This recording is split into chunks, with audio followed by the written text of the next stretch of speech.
Atherosclerosis is the buildup of fatty deposits, including cholesterol, in the walls of arteries. It's a major cause of cardiovascular disease, including stroke and heart attack, and contributes to the death of around 70 million people worldwide every year. This short presentation illustrates the key stages in its development and its main impact on cardiovascular health. Cholesterol is a natural, fat-like substance and is essential to health. However, too much cholesterol in your blood can be harmful. Cholesterol is produced in the liver, but can also be found in certain foods, such as those high in saturated fats. There are many types of cholesterol. The main type involved in atherosclerosis is called LDL-C, or bad cholesterol. Another type of cholesterol, HDL-C, is called good cholesterol. It's important to increase HDL-C as well as reduce LDL-C when treating high cholesterol. A normal artery wall consists of three main layers: a thin, smooth layer that lines the inside of the artery to help blood flow, a muscular, elastic layer that helps the artery pulse to push blood around the body, and a tough outer layer to protect the artery. The exact cause of atherosclerosis is not known, but several factors, including smoking, high blood pressure, diabetes, and high cholesterol, are known to damage the smooth lining of the artery and contribute to atherosclerosis. Once this layer is damaged, the bad cholesterol, LDL-C, can get into the wall of the artery.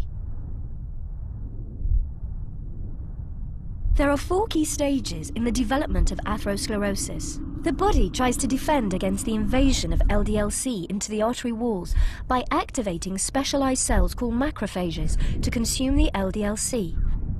They become enlarged cholesterol-enriched cells called foam cells that are embedded in the vessel wall.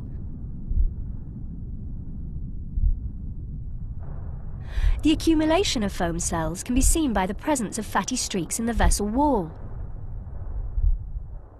As the fatty streaks grow, the body tries to protect the artery from them by surrounding them in a fibrous capsule. At this stage, the growth is called a plaque. As the plaque gets bigger, the body tries to preserve the blood flow through the artery. The plaque expands into the elastic layer, which stretches in order to keep the opening of the artery the same. If the plaque continues to grow, its expansion will eventually intrude on the inner opening of the vessel, as the elastic layer cannot stretch anymore. This reduces the ability of blood to get through the artery. At this stage, physical symptoms such as angina may appear. Also, over time, calcium may be deposited in the plaque, making it hard and inflexible. This reduces the ability of the artery to expand to increase blood flow when needed, for example during exercise. As the plaque grows into the artery opening, it squeezes the blood through an ever smaller gap. The resulting increase in pressure at the narrowing can damage the capsule covering the plaque, which may then rupture, resulting in a blood clot that can completely block the artery. Depending on the location of the blockage, the consequences, such as stroke or heart attack, may be severe and could be life-threatening. Atherosclerosis is progressive, and it can take many years before symptoms appear. But some people can have no symptoms even with extensive atherosclerosis and are at risk from sudden death. The symptoms depend on the site of the affected artery. In the heart, it can manifest as chest pains, angina.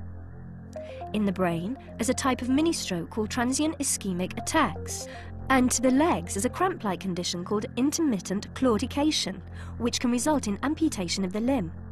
If a plaque ruptures, the resulting blood clot may block the artery and cause a heart attack or a stroke, which can often be fatal. Atherosclerosis may cause the artery wall to weaken, causing it to bulge under the pressure from the blood. This bulge, called an aneurysm, can rupture, and the resulting bleed, called a hemorrhage, can be fatal. We hope, after this presentation, that you understand how the bad cholesterol LDL-C contributes to cardiovascular disease and atherosclerosis, and what that means for your health. We also hope you appreciate why always taking your medication, as prescribed by your doctor, is so important in maintaining low LDL-C and high HDL-C in order to reduce your cardiovascular risk.